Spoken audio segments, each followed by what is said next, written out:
7th chapter of Ketzat Soilin. We're going to describe exactly how the Korban Pesach is prepared in the Beis Hamikdash, or how the Korban Pesach is prepared when we have a Mizbeach on exactly the spot where the Mizbeach must be. We're going to be learning about metal being a strong conductor of heat more than wood, and how that affected some details in how we prepare the Korban Pesach. Being that the Torah writes in Parshas Boy that the entire animal needed to be roasted together, as we will soon quote the pasuk. So even though, as we learned last Perek, Elu Dvarim, that right after the Shechita, some of the innards of the animal, the intestines, were removed to be rinsed out, right, for them not to become putrefied. We also know that the bottom parts of the legs of the sheep or of the goats, from the knees down, were cut off after the Shechita. Nevertheless, they needed to be joined with the animal for the animal to be roasted together as one unit. And that will be the machlokes that we will have in the Mishnah. Exactly how were they joined together? Those few parts, the legs and the innards that were removed. One option is that they were put back inside. The innards were put back inside. The other option is that they were put either on the head of the kid or on the side of the kid. So they were all together, but it wasn't one in the other. Now, because of this discussion, one option, really we'll see that even though in our Mishnah, that's the words of Rabbi Yossi Haglili, but other Tanoim agreed with that opinion. It's a machlokes between many Tanoim on each side, that parts of the animal were roasted while they were inside the outer cavity. So we're going to go and speak about many details in Hilchas Kashrus, specifically laws regarding melicha. Now we know that when an animal is geshachten and you want to cook it, it needs to be first heavily salted with all of the pratim to remove the blood.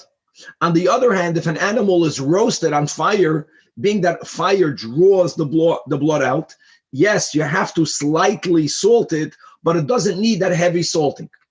Question will be, when you're going to take a piece of raw meat and you're going to put it inside another animal, and then you'll roast it all together. In other words, the contact that the fire will have will be with the outer animal and not with those pieces that you use as a stuffing. Will the roasting affect a proper drawing of the blood? In other words, we won't have to properly salt it or heavily salt it prior or not. And that's going to lead us into the sugya of Kabbalai Kachpaltai. We're going to be learning various pratim, not menegeh to Korban Pesach, but menegeh to dinei kashering in general.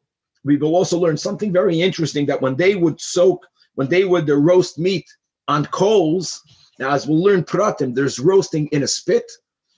In other words, the fire, none of it is laying on anything. The meat is, so to say, in the air. That's the best type of roasting. Then there's putting raw meat on top of coals. That, as we'll see, is not so pashut. But when they did that, even though, as we will learn, the fire, the roasting, does draw out enough blood that whatever does remain in the animal, in the meat, is considered insignificant, allowing one to eat the meat, nevertheless, there were certain minhagim, we'll get this towards the end of the daf, certain people would then soak that meat that was roasted on coals in vinegar. And vinegar also has this natural power of drawing the blood out. So, gavaldik, blood that's halachically insignificant, that's in the meat, could be consumed as long as it remains in the meat. The moment is drawn out, even though it's insignificant, no. Now that it went into the vinegar, we will see that vinegar will not be allowed to be consumed. That's just one of the many details that we will learn today, beginning with the Korban Pesach, and from there going to very important Hilchos Kashrus, specifically about salting or drawing the blood out of meat.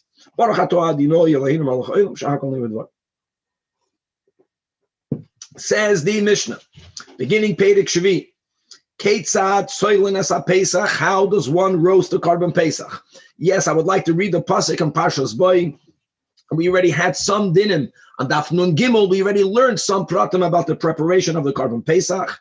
It says in the pasuk, Al toichlu mimenu no. No does not mean raw. No means partially prepared. Don't eat it when it's only partially prepared, partially roasted. What's it called? Medium rare l'cha'ira will not be good for the Korban Pesach. nor, the pasuk says, uvashel mevushal bamoyim, nor if it is cooked in water, ki'im, sli'esh, fire roasted. And that's going to be a word that we will learn a lot about today's daf and the following dafim. And now the pasuk concludes about it being roasted as one unit, roishoi, al kira'av, the head literally on its feet. And as we mentioned again, that after the shechita, the animals from the knees, they were cut by the knees, all four, the front legs, the hind legs. So you had the bottom parts of the legs, al kirbav, on or together with the innards, the intestines, like we mentioned, they have to be removed, they had to be rinsed out. But then when it was roasted, they were all placed together. So let's go back in the Mishnah. So says the Mishnah, you bring a spit, shell remind that's made out of wood from a pomegranate tree. And the Gemara will explain why dafka that tree before we focus on why pomegranate and why not oak and why not palm or any other of the options of the common trees that we had. The ikid is that we may not roast it in a metal spit. And we'll get to that in a moment. And v'toichava, you would thrust this wooden pomegranate spit. L'toich piv, you would initiate the entry through the mouth. Because when you have a spit and the dafka had one side narrower and the other side substantially wider, so they would thrust the narrower, the pointy part through the mouth, and they would go throughout the entire animal ad base nikuvasai, right? They would go out from the other side. The advantage of doing that, my friends, is that now the part that's still in the mouth is the widest part of the spit, which would allow them, while they roast the carbon, to place the carbon a little bit on an incline, having the mouth and the most important part, the incision in the neck, right, facing downwards. So gravity, right, which is going to be taking the blood down, the blood will have a very large exit through which to leave, which is exactly what we'd like. And all of that is accomplished dafke because in other words, had they inserted the spit in the opposite direction, so the narrower part would be coming out of the mouth, then when you put the animal facing downward, then there's a chance that the animal will slide out. And another this detail of roasting it all together, the noisen eskarav, you put the legs, and the esbene meyav and the entrails and the intestines, those parts that were removed, yes, they have to be put back all together. So the Tanach, in our Mishnah, we're only quoting one opinion. We'll see in the Gemara it's more than one. It says that it's put it's put inside of it. It's put inside of it. And these are the words of Rabbi Yossi Aglili. And again, as we mentioned, now there's like a secondary din that we're learning from Rabbi Yossi Aglili, that when it comes to kashering, even though, like we mentioned, meat that's not being cooked, meat that's being roasted, only has to be very slightly salted prior. And these parts were already disconnected, and now they won't be directly on the fire because they are now put inside. That's going to be okay. However, Rabbi Akiva disagrees with this shita, not because of Hilchas Kashrus. He disagrees with Rabbi Yossi Aglili because of Hilchas Carbon Pesach. He says, since the Torah insists that has to be ki in sli'esh, when you put one part of an animal that was cut off and you stuff it and you put it inside the larger part, kimin bishul huzeh, it looks like cooking. It's not cooking. We already learned prior, right? We mentioned on Daf Nun Gimel, we had a Mishnah Makom Shenahagu, that cooking is when you add something aside of the meat itself, whether you add water, whether you add substantial amount of oil. Here you're not adding anything. Doesn't matter. The fact that there is the innards, right, the feet, the legs are inside the animal, it's like putting meat in a pot. And many Rishonim say, he's not saying that this is bishul. No, this is not bishul, but it looks like bishul. So you're not allowed to do it. So what do? The Torah does say, Roishai al kira'ava al kirbay. So ela toilen chutzaloi, you hang it right outside of it, and more details about that in the Gemara. Whether it's going to be Rabbi, quick question. Sure. Rabbi Akiva and Rabbi Yossi Aglili, they live bisman by sheni. Go, hold your question. Well, very good. Very, very, very important. I want to keep on reading because your question is going to be a 1,000 times stronger when we finish the Mishnah. So far, right, The Rabbi Akiva guys lived after the Churban. Rabbi Yossi Aglili lived after the Churban. So they're having a machlokes, like Danny is saying, about something that just recently happened. Just a second. Let's keep on reading. Now, says the Mishnah, you're not allowed to roast the Pesach. Loy al hashapud. Now, shapud means a spit. The Mishnah began speaking about a shapud shel rimon. When you say shapud stam, it means a metal spit. You're not allowed to roast it on a metal spit, nor veloy al ha'askala, nor on a metal grill. Why not? Look inside the beginning of the fifth line in Rashi from the top of the Amid. Ala shaput shel barzel kid mefarish bigemarem shahamateches kishemischamin miksasei mischamin kuli. Guys, don't forget some of the spit will be inside the animal. Will be, so to say, there'll be a mechitza between the fire and the spit by the animal itself. But some of the spit, and if we're using a metal spit, will be outside, exposed to the fire.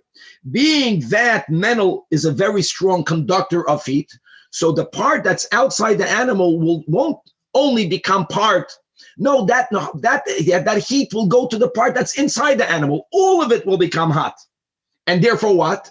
So when the animal is going to get roasted, it won't only be roasted by the fire that's outside of it, it's also going to get roasted from the metal, from the hot metal that's inside of it. The hot metal was heated up by fire? No. When God says, Ki im tzli eish, God wants all of the meat to be roasted from fire directly, as we'll see details. Gavaldik. So you have to use a spit that's made out of something that does not conduct heat to the level of the metal. And the same thing goes for the grill. If you're going to put it on the grill, the metal will also become very hot. Metal is a very good conductor. So the metal will be involved in the roasting of, and you can't do that. So it was in a spit. The spit was put, like the Mishnah says, in the mouth. It went out from the other side. And we're going to see where it rested, some details in tomorrow's stuff. And Gavaldik, and only fire will be roasting the animal.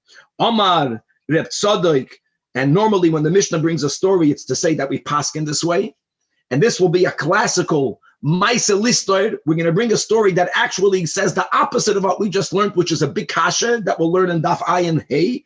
That Maisa by Rabban Gamliel, or Danny Rabban Gamliel, right? We're speaking all after the Churban.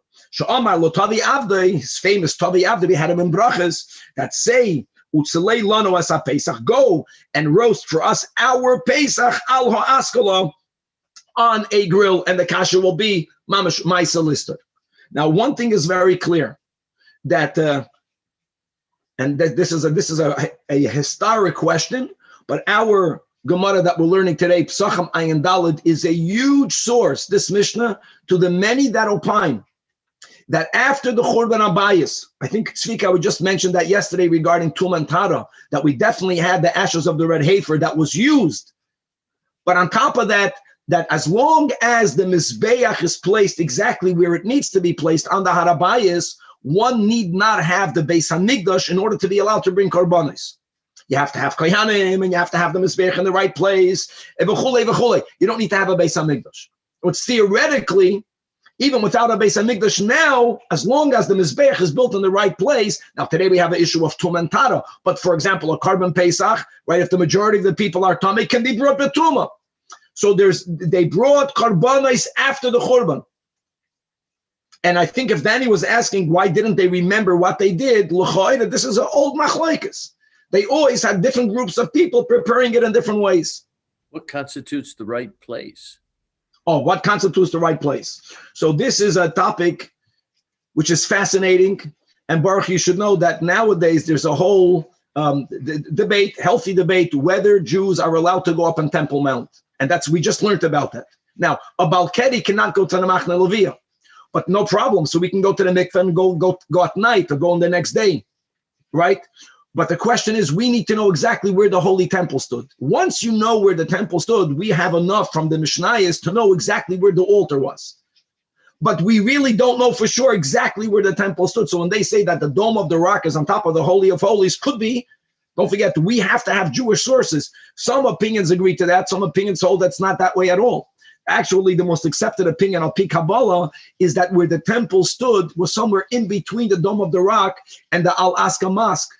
And by divine providence, there is nothing there right now.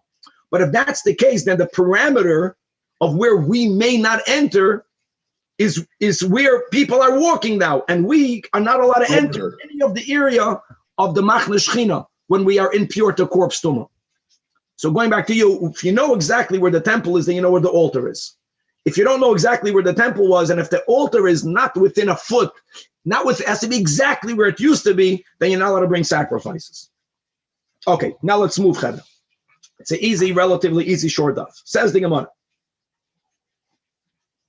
Beginning with focusing on the Mishnah that you have to use a wooden spit. Why?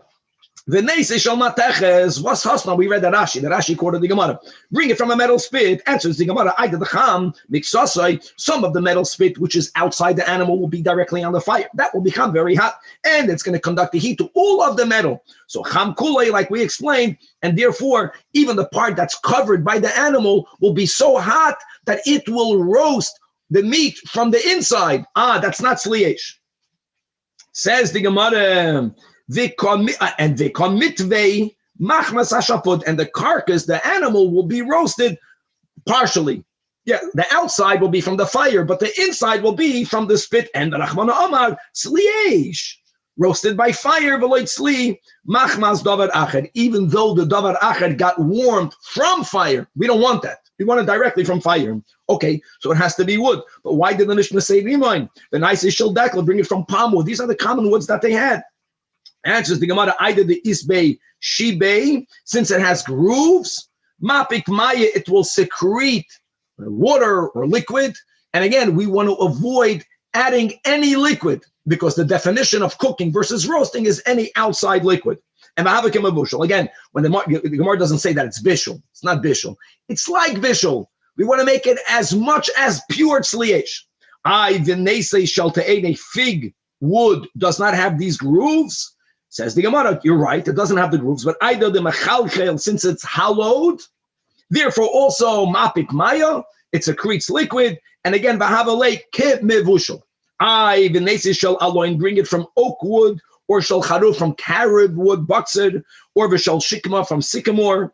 Answers the Gemara, those three trees, either the isbei kifrei, since they have knots, and you are going to want to cut the knots off, because don't forget, you're sticking it through the animal. If there's knots, mounds, protrusions, it's going to get stuck. The moment you make an incision in the wood, then when you put that in fire, liquid will be expelled from those cuts, from those incisions. So you have to smooth it out. That's also different mafkamaya. Well, hold on. The wood from a pomegranate tree also has these knots. So the Gemara says, yeah, they have knots, but since since these knots are smooth, they don't need to be cut off. They're not going to get stuck. They're not going to interfere with the functionality of the spit. And again, and therefore, as long as you don't have any incisions and there are no grooves and it's not hollow, you'll have the minimum amount, or halachically an insignificant amount of liquid secretion. The Iba Yisema, or the Gemara says that actually we looked for pomegranates, which is the Navga Barshata, young trees or saplings that are within the first year, that those branches, the leis bekitre, there are no knots altogether. Says the Gemara, Ishkoyach, everything nice and fine. The problem with the knot is not the knot, is that you're going to cut it off. Wherever there's an incision in the wood, you put it on fire, there's going to be a liquid secretion. How do you make it into a spit? You cut it off the tree. So every spit of wood will have the area, the end, that is cut, that has an incision, from which water will secrete, liquid will secrete. The area of the cut. So the Gemara says, nah, I don't care about that because that's not inside the animal. That's not touching the animal. Answers the Gemara, the mapik, you make sure that incision is completely outside the animal, and yeah, the liquid, the moisture that will be secreted from will not enter the animal itself. Rabbi, are we understanding that like the spit has to be cut right away, right before you do the carbon Pesach? Like, no, I don't think so. Meaning, so if I did it a month before and I dried it out and I sanded it down, I had a nice smooth spit. It doesn't matter what wood it was made from. Correct. So the answer must be, Danny, that using a pomegranate spit, even those people that didn't go through the trouble of doing it a month before and putting it in the heat, whatever, yeah, it's always going to be good. Okay, so this is for the last minute guys. They have to use pomegranate. Correct. And most Jews at Chabad, we're last minute people. All right. Says the Mishnah. Says the Gemara. I want you to know that our Mishnah is the like Rabbi Yehuda. The Tanya, Rabbi Yehuda, Kshem Sheshaput Shel Eitz Eino Nisraf. Just in other words, guys, it's very important to understand. Like I think Danny was asking, people forgot how they did it in the temple. Let's call them Machlokes and Metzias. We try to avoid that. And when you have them like in Tefilla, Nashi Rabbeinu Tam, from the beginning we wore 2 pairs of tefillin. From the beginning they prepared the Pesach 2 different ways. But here we're speaking about another type of Machlokes and Metzias, which is not a Machlokes in the fact. It's how halacha will define heat. So the Gemara says that Rabbi Yehuda says that just like Shaput Shel Eitz Eino Nisraf, right, that the part of the wood that's inside the animal is not hot enough for it to roast or to cook or to prepare the meat from the inside, so it's not going to be a sli alidei davar acher. Rabbi Yehuda holds kach shaput shel mateches einoi martiach. It's not that hot.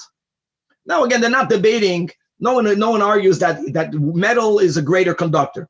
Question is, does halacha consider that heat as a problem? And Rabbi Yehuda says no, but Amrullah, the sages told him, which is the sheet of our Mishnah, no, zecham itzasei chamkulai. You know, that metal is not only is the because of metal being a greater conductor than wood, the part that's outside the carcass is zicher going to get very hot, but that will conduct the heat to the part that's inside the animal. And wood, the part of the wood that's outside the animal will become very hot, but it won't affect the level of heat inside the animal for that to be halachically significant when it comes to sli alidei davar acher. Okay, the nice and eskadov. So our Mishnah, we had a machlokes Rabbi Yosef Glili and Rabbi Akiva. Says the Gemara Tanya, we learned in the Braisa. Rabbi Yishmael, as we will see, Rabbi Yishmael will be another Tana that opines just like our Rabbi Yosef Glili. He says that koireyu tuch. He, when he would hear the meat, the Korban Pesach being roasted, he would say, tuch. We have this many times in halacha, is that when you cook something, the sound of something in a closed pot, when the steam is coming up and it's making the cover go up and drop down, is tuch. In other words, he called the sound of the Korban Pesach the same words that he used when something is in a pot. In andere Werte, Rabbi Yishmael holds, like Rabbi Yosef Glili, that the parts that were cut out of the animal, the legs and the innards, are put back inside. However, Rab Tarfon, who holds like Rabbi Akiva, as it's clear, Koireyu, he would call the Korban Pesach, Gedi Mekulas, a helmeted kid. We had before when we learned about this, either it's a helmeted kid, which is the way we're going to learn over here. In other words, he holds like Rabbi Akiva. It's not put back inside, but it has to be done all together. So it was inserted in the spit on top of the head. So that those parts became like a helmet. A kid, by the way, a kid means a young goat. It's the same thing with a sheep. There are others that types that Gedi Mekulas means is that they put it on the side. So it's like a soldier having a weapon on its side. Point is that it's not put back inside. So the machlokes from our Mishnah isn't only between Rabbi Yosef Glili and Rabbi Akiva, but other Tanoim take both of these sides. Says the Gemara Tana Rabbanan, Ezeu Gedi Mekulas. And like Rashi reminds us 2 lines under the Gemara, that in Perek, Makom Shenahagu, one of the, according to Rashi, one of the items that depends on the local minig is that there are those places that have a minig not to eat roasted meat on the night of the Seder B'zman Hazeh, b'makom shelo yinahagu. But what type of meat may you not eat? Only if it's mamish similar to the meat that they made for the Korban Pesach. So what type of meat may not be eaten roasted? Kol shetzaloi kuliki echad. Only if it's roasted as one unit, because then it is taka very similar to the way the Korban Pesach was prepared.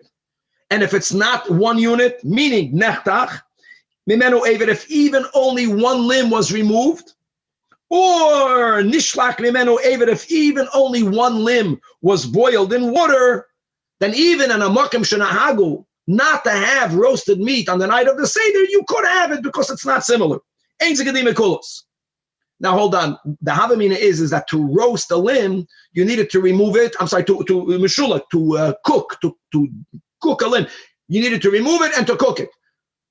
If just removing a limb already allows you to roast the rest of it, so why do you have to add that if you're gonna cook one, if you're gonna overly cook one, it's gonna be permitted? Even if you're gonna, after cutting it off, you will also roast it. Meaning it's not prohibited. So nishlak, if it's gonna be cooked, So does the Braisa have to write that it's not part of the Isur, the Makim Shanahagu, not to have it? Okay, answers the Gemara. No, that's a Sholka b'mechubar. That here, even if you did not cut off one limb, a guy shechted an animal and they put up a leg in a pot when it's still came, the leg was already cooked. Even though you didn't cut it off, and now you're roasting it all together, that's also not exactly the same. And the point is that the way Rashi learns that as long as we're not preparing the roasted meat the way it was prepared in the Beis HaMikdash, you are allowed to have it for the night of the Seder. Guys, we don't paskin this way. We don't follow Rashi. It's our minig not to have roasted meat on the night of the Seder, even what they call, I don't know, a pot roast or any type of roasted meat. So what we eat should be the least similar to the Korban Pesach as possible. On the other hand, guys, remember that was the whole Toidois Ishraimi. Don't forget that he mamish did it the same. So these are all about minhagim. Says the Gemara. So in Chabad you don't roast even though the zroya from the kare?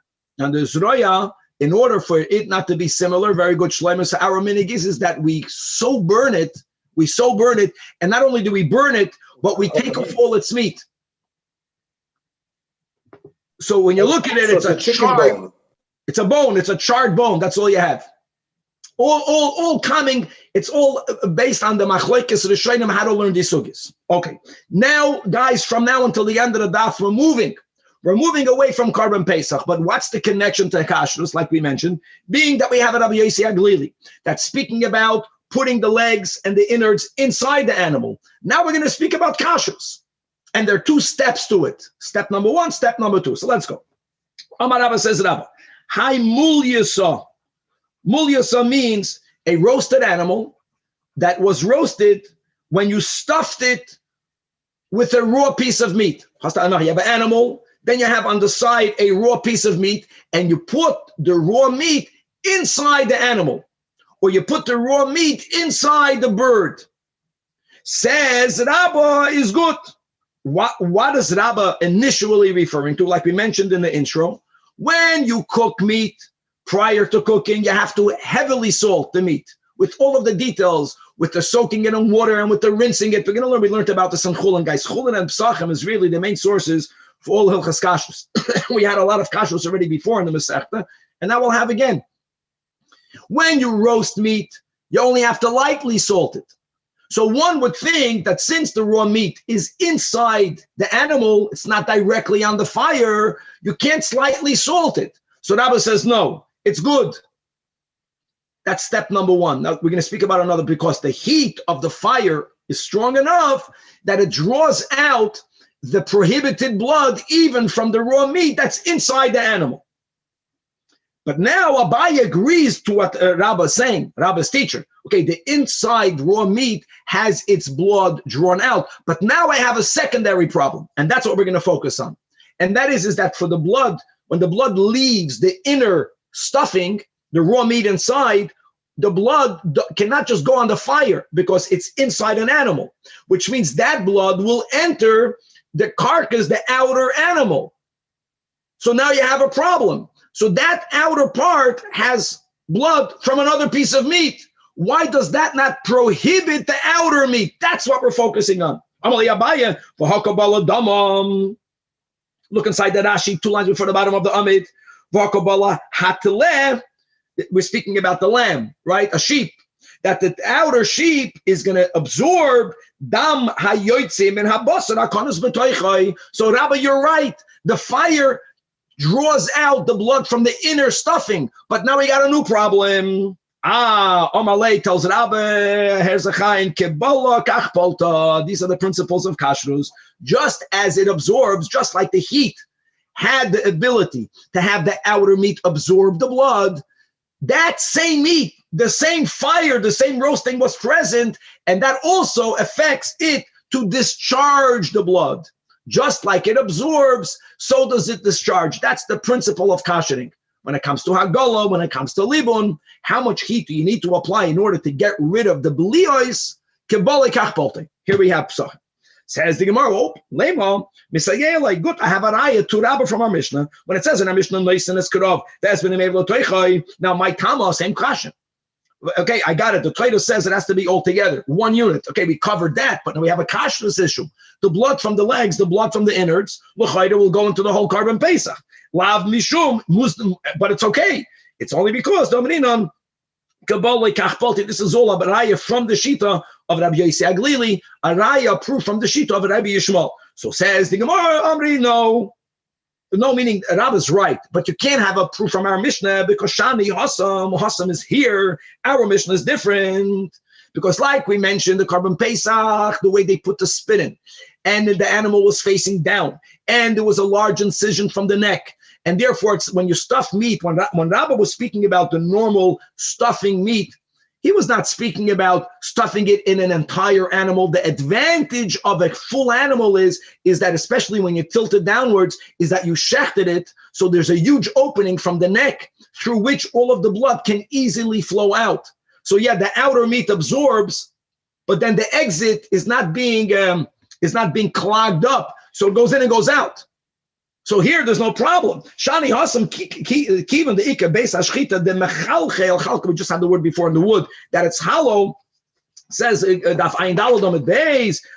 That's easy. Meidaf Doive. The Chiddush of Rabbi, which cannot be proven from the Mishnah, is that if you have a piece of meat that doesn't have a large incision, obviously there has to be some sort of incision for you to get the stuffing inside. But that incision can be very small. That incision won't necessarily be placed working together with gravity, allowing gravity to have the blood flow out easily. Rabbi didn't give these qualifications. The chiddush of Rabbi is that no matter where the incision is, we always say Kabbalah Kach Poltei. Now again, it's amazing that Rabbi. You're not concerned about the blood, like water, cooking the meat? Oh, okay. So that's the whole limit over here. So let me just get the words baruch. So you have halachic dam. I know that biologically, what I'm saying now doesn't need to fit. There is what the halacha considers blood, and then once we kasher the meat, either through the process of salting, which is a lot more than salting, but through the salting process or through the roasting process, all that remains, even though it's red. And again, if you're going to ask you, a scientist, to go and test it, you're going to say, it's blood.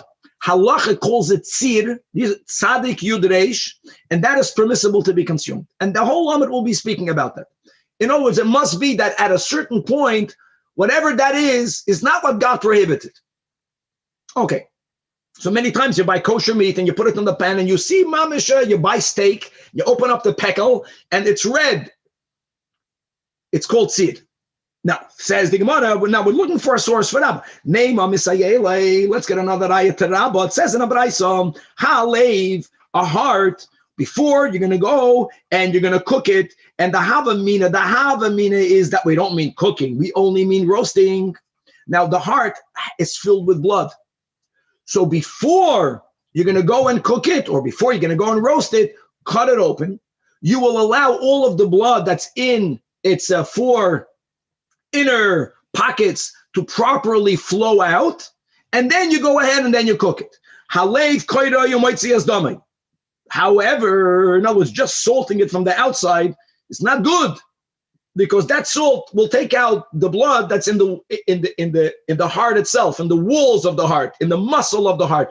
But the pocket of blood inside, no, for that you want to rip it open. However, says the Braisa, if you did not rip that open, then you can rip it open after you cooked it. Guys, the havamina here is bishula is dafka, not bishul. Bishuli only is raw. Cooking is not going to be good. And then it's going to be, well, you roasting has the koyach to draw it out, and it's mutter. Now, here's again a gewaldige proof. What's the gewaldige proof? My tamo, why don't we say that since when you put something on fire, the fire draws the blood out, so the fire was drawing the blood that's inside the heart, but it's drawing it through the walls. So some of the blood entered. If we don't say that whatever entered went out, if we would not say Kabbalah Kach Poltei, then why would it be okay even b'diavad? My tama, the only reason why it's okay is Milav Mishum Damrinan Kabbalah Kach Poltei. If any blood went into the walls, it also went out of the walls. Says the Gemara, it's also not a raya. That shani leiv the shiur, the texture of the muscle of the walls of the heart is very smooth, and therefore it doesn't halachically, that's the word Baruch Hu, it doesn't halachically absorb. And Rashi adds again, this is a big machlokes rishonim, and therefore even if you cooked it, now again, of course you salted it before, heavily salting, but again the chiddush here is that there is a pocket of blood inside. It doesn't absorb enough because of the type of muscle for halacha to say it's a problem. But you don't need to use the Kabbalah kachpolte. So again, there's no proof to that. But let's move on. It says the Gemara, Rav and Sava. Rav and the elder, Tafle. Now Tafle is machlokes what that means. Let's go with the one sheet and Rashi, which is more or less the way you make a schnitzel. That's called you bread. You put crumbs of bread, which comes from flour, around meat that you are preparing. So he was tafle, he breaded, he wrapped in a certain type of dough. Ahi bad goizola, this young, bad is a young dove. And he prepared it for the Av. And what happened, guys, it's not that he salted this dove earlier, no. He was going to kasher it through roasting it. And prior to roasting it, he wrapped it in this type of breaded wrapper. Now here we have the same problem. As the blood is leaving the bar goizola because it's being roasted, it's going through this tafle, this breaded dough. Again, why don't we say that the blood is stuck in there? And he did it to Rav. And what did Rav do? V'amar Rav, and Rav says, if it's going to taste good, I'll eat it. But he didn't trust the cooking abilities of Rav and Sava. I mean, Rav was a tzaddik. He wanted to be mishamash the Talmud Chacham, but never chan the Talmud Chacham. This guy never made food in his life. But what he really was trying to say is that there's no kashrus issue. Oh, so l'chayr again, that's a raya that all of the blood that entered, for sure, it needed to go to the fire through this tafle. Again, says the Gemara, it's not a raya. That type of breaded wrapped dough was bismida. That's different. Fine flour, dimifadid. Fine flour is crumbly, and therefore it's never one shtickle, and it's easy for the blood to flow out. Rava was speaking about taking raw meat and putting it inside other meat. That is not as crumbly, as holy, not as kadosh, but as holes, perforations. And therefore, again, Rabbi, we're not debating with Rabbi, but we can't use this as a source for Rabbi. Rabbi once visited the house of the Groisa leader of the Jewish people in Babylonia. And they had a young goose, a young dove, a young goose. And again, taflule, the same type of breading, wrapping it with dough. And here, Rabbi wasn't going to eat it that quick. So he said like this, had I not seen that the juices or the gravy that was leaving the inner goose, going through the outer breading, was already as clear as white glass. It was, guys, there's like this blood. There's what you mentioned, Baruch. There's what we call tzir, juice. It's reddish. It's not blood, but it's reddish. Here he's saying, no, I didn't even accept that. If not for the secretions to be as white, as clear as white glass, I wouldn't have eaten it. This sounds like Rabbi actually is arguing with his teacher, is arguing with Rabbi. If we would follow the rule of Kabbalah Kachpoltoi, then my Yirek Yizig, why did Rabbi say that the gravy or the juices needed to be mamish as clear as zig, as white glass? Yeah, I know that it's reddish, but that's tzir. That's not halachic blood. So the Gemara says, just like we answered before, that there was no raya from Rav and Sava, because semida allows whatever goes in it to exit very easily. You have to know what type of breading was used to wrap the meat. In that case, they used the Hassan bechivarta de sharir, means that the breading was made out of white flour. Chivarta means white. White flour is the worst. White flour becomes so strong, more than Rabba, that keeps the blood in.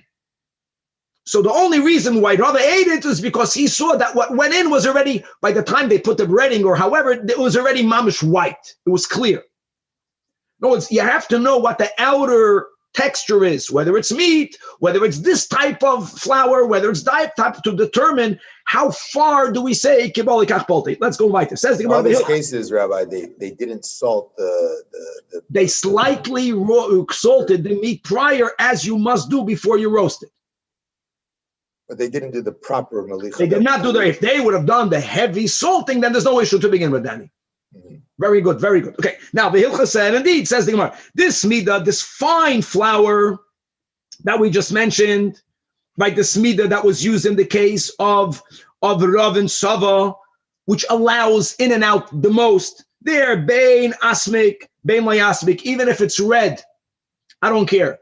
Because it's just like you roasted the meat on the fire. Once you did what the Torah says to do, even though the juice is red, we're good with that. On the other hand, the chivarta, like these stories, if the type of breaded wrapping that you are using is made out of white flour, which absorbs the most and it doesn't let it out, then indeed we paskin like the story. Only izik kizuza chivara, only if the juices that are leaving the inner meat, they're going inside and through, a little bit through this outer breaded wrapping, only if the juices are as clear as what we call glass. White glass means see-through glass, then shadia. And even if it's not blood, it's just reddish, it's tzir. No, it's asid. The shar kamachim, any other type of flour that people use to wrap food. We're not going to go into the whole hilchas, brachis. What bracha do you make? Why don't you make a bezoines?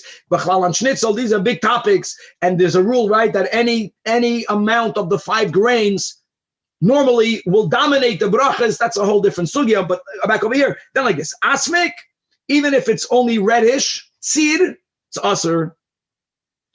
Only if it's very red. I'm sorry, asmik. If it's red like blood, then it's aser. Loy asmik. Loy asmik means it's not red. But even if it has a reddish tinge, it's not as clear. It's not as clear as white glass. It's still going to be okay. Weiter. Hi, muliyasa.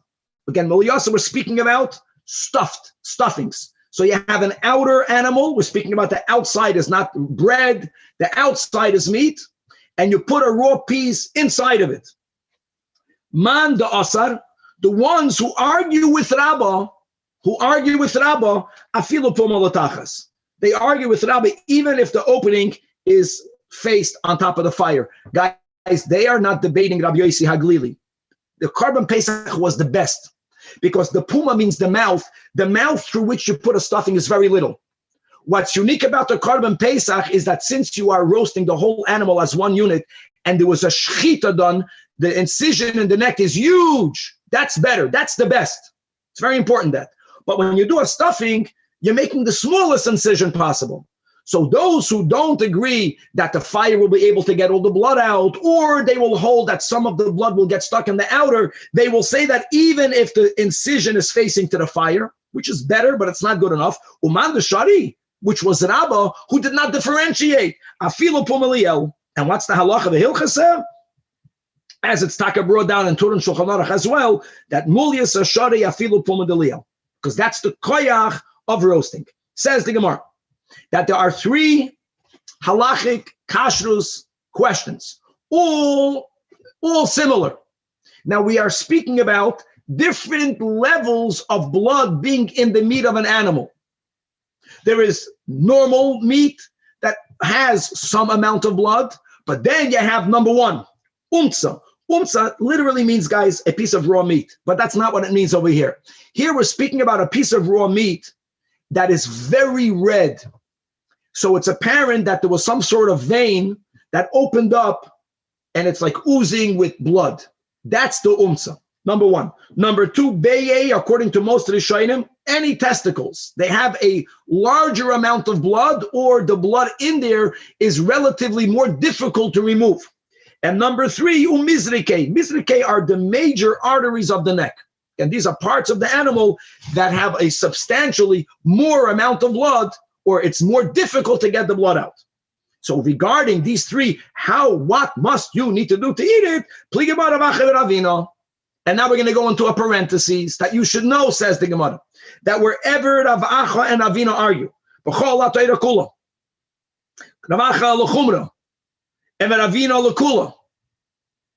And another rule that we paskin like Ravina Lakula, not because we paskin like Ravina, because wherever they argue, we paskin Lakula. Unless the Gemara continues. These are the three exceptions. It's all similar, but it's about three different types of meats. That the Rav Ach is the one that's lenient, Ravina is the one that's machmer, and here we paskin like Rav Ach Lakula. In other words, it's not about the person, but it's about that these arguments are in areas where the rule is we go leniently. Now, what do they argue? Now let's go to the argument that Hayum to the asmek. Here the Gemara makes it clear. It's not stam a raw piece of meat. We're speaking about a reddish raw piece of meat. Again, it's apparent that there was some amount of discharge of blood that went into it. So like this. If chatchei umalchei, if you make incisions in it and you heavily salt it, it undergoes the normal koshering process of salting, even though you know that this meat had more blood than the shoulder. I don't care. Salting with all of the details that we're not going through right now, because there's water before and then there's water after. During the whole Seder, then afilu l'kedei shari. Don't come and tell me, there was so much blood, the vein popped in here. I don't care. You did the malich, but you have to add chatcha. You have to make incisions to allow that additional blood to flow out. If, on the other hand, shaftei b'shvuda, if you're going to roast it on a spit, and then whenever we roast, yes, we have to rinse it off, and we slightly salt it, that's a given. But again, don't tell me that this cannot be roasted. No, then again, no debate, shari, because the rule is that anything that's on fire, meidav doyev, flowing, the blood, right? That's a zava, dava. The Torah uses that words by a woman, that the blood flows out. Where do they argue when you take this meat and you put it on coals? So when you tell a Yid today roasting, he doesn't think about this differentiation, but halachically it's different. When you put something in a spit, then all of the outer meat is directly on the fire. When you put something on coals, so in other words, it's almost like the area in which the gravity where you want the blood to flow out, there's a coal underneath it. So it's not as great as putting it in the spit over the fire. So here's where we have a machlokes. What about the dam be'ein? Don't we consider that?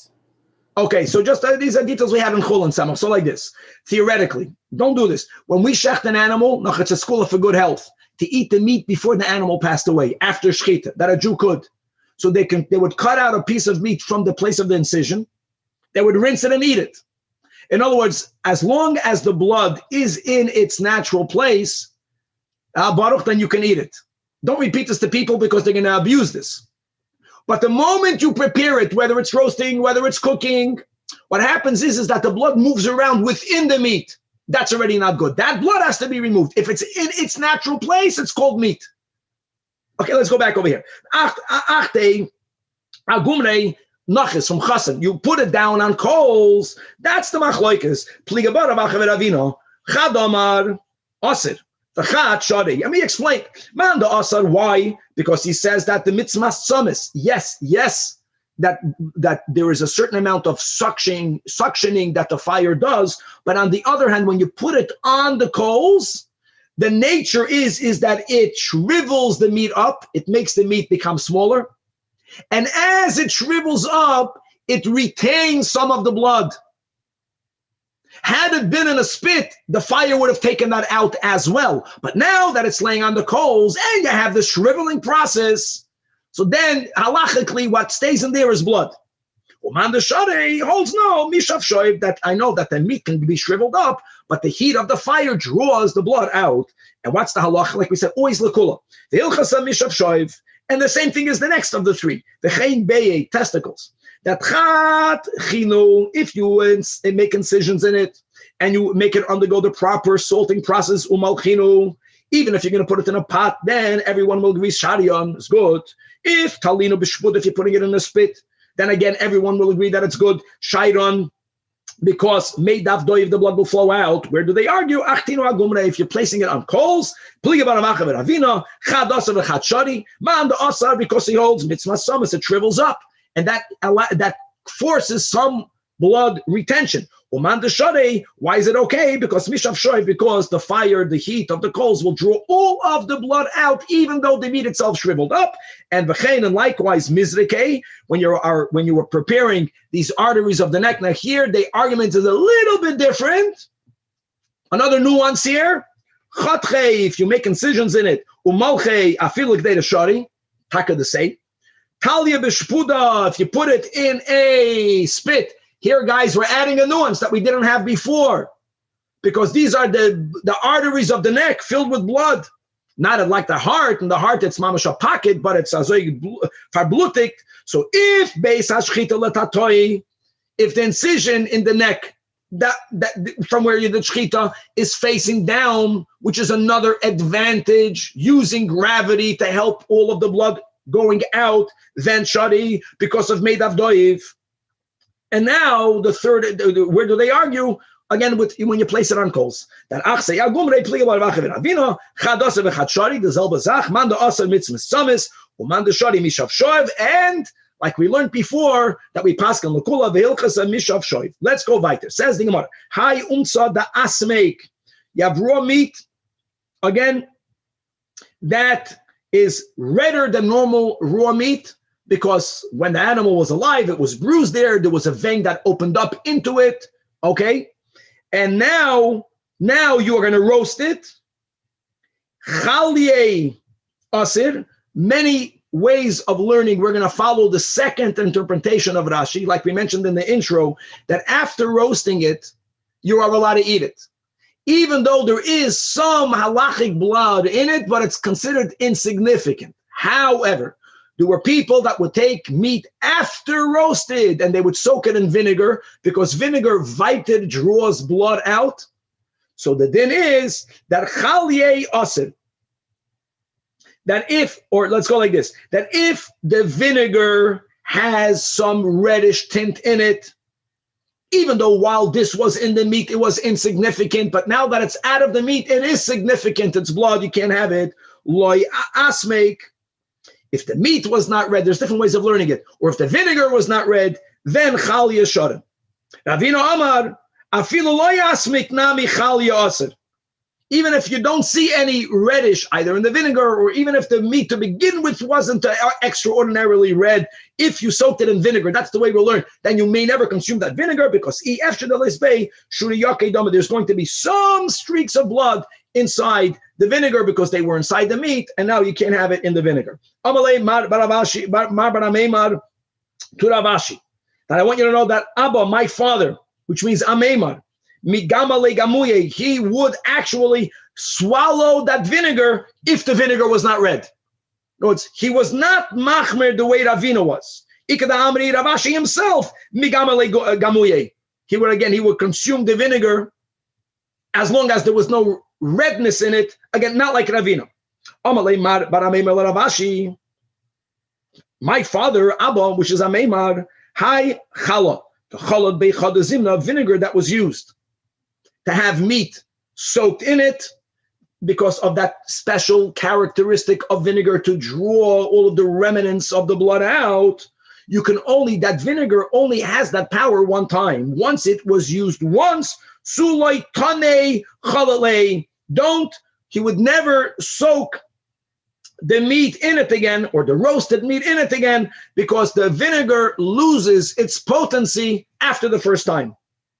Says the Gemara, hold on. You should know that some vinegars, to begin with, are weak. He did not make that differentiation. He only spoke about use it once, don't use it twice. Well, maybe if the vinegar is a sharp vinegar, maybe that vinegar can be used twice or thrice. Maybe a vinegar that's weak can never be used once. So he asked them the last line, mitama means very weak vinegar, that yes, you can soak it in it. So he says, yeah, that's the nature. So he says it's not about how strong the vinegar is from the beginning. Hassan over there, even though the vinegar to begin with is weak, but it could be used once. Hassan isay daf ayin hey likiyuha de peira be'enei. There's likiyuha means a koyach. There's a certain koyach in there, even though it's not sharp to you, but as far as its nature of drawing the blood out, it is effective. Once you used it once, even if the vinegar is sharp, Chavra, to be continued. Kaya, kaya. Rabbi, that was a great daf. Oh, Danny's back to Chulin. Danny, you loved Chulin. I don't know about that, but this was a nice, calm, easy daf. Yes, it was. Roasting, salting, slicing, grilling on coals. Samach's got a nice shirt on. I get the Shabbos, guys. We should have bring the pictures from Chulin, with all of these pieces of meat with the blood all over. Yeah. Well, I learned a lot. I learned a ton. We all did. Go ahead, guys.